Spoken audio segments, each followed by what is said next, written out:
કૃષિ ખેડૂત કલ્યાણ અને સહકાર વિભાગ ગુજરાત સરકાર દ્વારા આયોજિત મિલેટ મહોત્સવ અને પ્રાકૃતિક ફાર્મ માર્કેટ 2025નું આયોજન કરાયું. સુરતના અઠવા ખાતે આવેલા વનિતા વિશ્રામ ખાતે શનિવાર 8મી ફેબ્રુઆરીના રોજ કૃષિ ખેડૂત કલ્યાણ અને સહકાર વિભાગ ગુજરાત સરકાર દ્વારા આયોજિત મિલેટ મહોત્સવ અને પ્રાકૃતિક ફાર્મ માર્કેટ 2025નું આયોજન કરાયું છે. સ્વાસ્થ્ય, સમૃદ્ધિ અને સંસ્કૃતિના અનેરા ઉત્સવની ઉજવણીમાં મુખ્ય અતિથિ તરીકે ગુજરાત રાજ્યના ગૃહ અને રમતગમત, યુવક સેવા, વાહન વ્યવહાર સહિતના મંત્રી હર્ષ સંઘવી ખાસ ઉપસ્થિત રહ્યા હતા.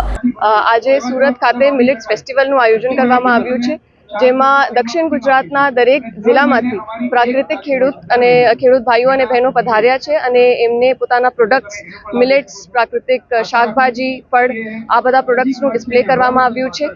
વનિતા આશ્રમમાં આખું ફેસ્ટિવલનું આયોજન કરવામાં આવ્યું છે. મારી બધા સુરતવાસીઓને વિનંતી છે કે આ ચોક્કસ આ ફેસ્ટિવલમાં પધારે. ખૂબ સુંદર આયોજન કરવામાં આવ્યું છે અને અમારા પ્રાકૃતિક ખેડૂત ભાઈઓ અને બહેનો એ પ્રોત્સાહન વધારે. 2 દિવસ ચાલી રહ્યા છે.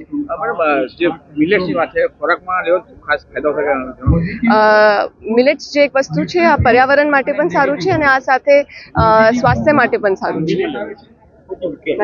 Bureau report S9 news Surat. અમારી તમામ માહિતીથી અપડેટ રહેવા માટે જોડાયેલા રહો S9 ન્યૂઝ સાથે.